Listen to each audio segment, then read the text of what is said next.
Somebody went to church. I'm a fan because I'm the same age as Roe v. Wade. All right, this is my story. So, I used to hate to see a black woman coming, especially at work. I used to hate it. Not anymore, but I used to. My relationship with black women has always been complicated. Sometimes black women just don't like me right from the door, instant animus. And I'm like, what did I do? And I was like, why don't y'all like me? And permit me, I'm going to be very candid. Those of you that know me know that I don't mince words. And I'd be like, what did I do? It started at a young age, and I'm like, what's happening? Like, what does all this mean? Fonda, I make reference to Fonda a lot. She's my bestie. We've been rocking since we were 12, and she can attest to most of this. She was right there for most of it. But she's always my am I the asshole touchstone. Like, am I wrong? Am I the asshole? Hold me accountable? Fine, right? And it started with, oh, she thinks she cute in middle school. She thinks she cute. And I mean, elementary school even. I was like, I really don't. But I was like this at a young age. I used to love sassy, YM, fashion, all that stuff. And it didn't really go over that well, in the mixed income school. It didn't work out well for me. But I kept trucking. And then it became boys. Oh my Lord, boys. 7th grade, I liked this boy who did not know I existed at all, but his girlfriend did. I didn't know she existed either. I was like, I'm 12, like what? He was in the 9th grade, so it was a big deal. And, but the point of that is these women, like I said, I'm the same age as Roe v. Wade, and they're older than me. And they still are shady. Fonda and I laugh at the way they act because they'll walk past me 35 years later, like this. And I'm like, oh, okay. This is what y'all doing? Okay, well, all right. I mean, for example, that literally happened. I was dating this guy a few years ago. We're walking down the street, right down here, and one of the women from then came up, and she speaks to him. She's like, hey, and kept walking. I wasn't there. I was like, oh, shit. Wow. So we look at each other and we started laughing. I was like, oh, well, damn. Okay, this is still happening. But in my 20s, I used to work at this agency where there was like an issue. There was issues with women there. And I was like, I am minding my business. So I was in my 20s, but then I started to say, you know what, you just kind of have to embrace yourself, embrace your energy, not really worry as much. I kind of settled into it. My energy is big. It's not loud, but it's big. And I understand that. Sometimes it's not welcome, but that's okay. I get it. It takes up a lot of space sometimes, and that's okay. And ironically, it was a sister therapist that helped me settle into it. She holds me accountable as well, but just helps me settle into, hey, you know what? You don't have to be everybody's flavor, and this is how you manage. These are your two, therapists talk. This is your toolkit. And then turning 40 happened. Now, anybody that's over 40, y'all understand what happens once you cross the threshold, right? Like, the fucks fly out of the window. They're gone. Like, one by one. They're like, I don't care about this, that, and the third. You just keep the ones that are necessary, right? Like, don't look at me like y'all don't know. You know. And you keep the ones that are necessary. And it's really big love me or leave me energy once you get to that age. But this became, what inspired this speech, it became top of mind at work. We're talking, one of my colleagues and I are talking, and he's like, we had to go to this women's organization, and this women's organization to get this initiative funded. And I go, oh, shit. And so he's like, I was like, black women don't like me like that. I don't know how I need a decoy or something. Like, how are we going to get the money? And so we kind of identified a decoy. But I was like, how are we going to get the money? Like, how's this going to work? And he's like, He's like, well, yeah, you kind of have. I'll take your man energy. I was like, really? Do I? I was like, no. I mean, now sexual energy comes with probably with big energy as well, but it's also misinterpreted a lot. Sexual energy is just what it is. It doesn't mean it's misdirected. It doesn't mean it's all over the place. It just is. It just is what it is.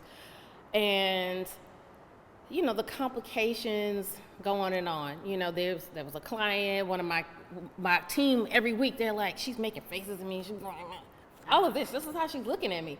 And my team was like, did you take her man in high school? Every week after a call, did you take her man in high school? I was like, I don't know, did I? And now I'm starting to question myself.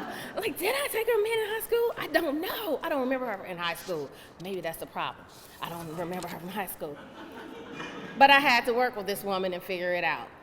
But really, truly, my market is white women. White women like me for some reason. I have a pocket of good white girlfriends. They're not here today. And other than, you know, my homegirls back there. And a couple, but I am surrounded by great women regardless. But gay men, that's my other market. That's who likes me the most. So you kind of go where you're appreciated, right? Like, kind of, that's what you do. So, again, but I have several good girlfriends now who are black, and what I realize about them, sorry, I'm hot. What I realize about them is most of them, except Fonda and except my other friend Nefertiti, have a lot of, not a lot, but at least a dollop of masculine energy. And I realize that that's the balance. Fonda just lets me be. But the rest of them have kind of like masculine energy, and I think maybe that's where the right place, the safe space is, maybe. Now, I'm gonna be honest. Have I unwittingly now snatched up some men back in the day? I did. I did. But I was a kid, you know, in high school, you know, men and boys, they don't necessarily disclose their relationship status. So, you know, I mean, I went to a whole dance with somebody's boyfriend in matching outfits. And the audacity of this boy to take a picture with me. We had pictures. That didn't go over well either. But I learned to do a more thorough interview because I do not want your husband, ma'am. Don't want your boyfriend, ma'am. And he does not have enough money to keep up two women. Like, if we're going biblical, you need money to keep two women, more than one woman. But I also get more granular with the questions. After I ask if you're gay, married, or cohabitating, I ask does anyone think they're married to you? Does anybody think they're living with you? Does anybody think they're dating you? Right? You gotta flip that around and get granular so there's not a lot of wiggle room for bullshit, right? So, and I heard one today. I should have written it down. I heard somebody else go another step further. It'll come back to me later. But I am really, truly no drama Obama. Like, do not bring that mess to my doorstep. I don't want the drama. I will cut hard and fast, whether it's friendship or dating. But all of that is to say, this is not about vanity. It's not about woe is me, everybody's terrible. I don't feel that way at all. None of that's how I feel. It's more about my own personal experience and growth. There's something both evolutionary and revolutionary about understanding and embracing the fact that you ain't everybody's flavor. And it's fine. You shed the cheerleader mentality. Everybody doesn't have to like you. It's not the whole thing. And it's not a requirement, even though I think I'm a likable ass chick. But that's just me. And barring some hideous character flaw or being a generally crappy person, fine. It is not, again, not a requirement. If you are that person, though, go work on yourself. And it's not to say, again, I'm not angelic, I'm not without fault. I may have done and said something that I don't know about that's not imaginary. I just don't know what it is most of the time, because sometimes people feel more comfortable talking about you than to you. So, I mean, but if I don't know about it, it does not exist. And that's part of the 40s too. If I don't know about it, it doesn't even exist to me. So the journey has been a lesson in discernment and finding your tribe. People, women in particular, who can love on you, but who can chin check you too. Jane Fonda just had an interview with Rita Moreno, Lily Tomlin, and Sally Field. And she said, there's nothing more important than relationships with women. There's something different, nurturing about women, the way we take care of each other, the way we're with each other. There's nothing more important than that, and I am 100% in alignment with that. And these relationships, she said these relationships are very intentional, and they are. So I do have a tribe, what I call my carefully curated friends group. Y'all can have that. When you're embraced as you are and covered in love by a group of absolutely lovely, wonderful, smart, amazing, and talented women, your sisters and sisters with the heart ER, none of the rest matters at all. Also, again, you steadily toss out the things that are unnecessary.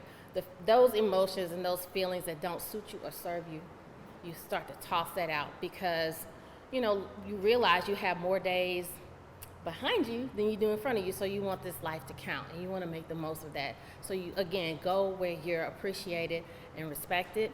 So at the end of the day, you can rock with it or not rock with it. Either way, I still love y'all, even if it's from a distance, and I come in peace. And again, where the people love me, not a back, the love goes out.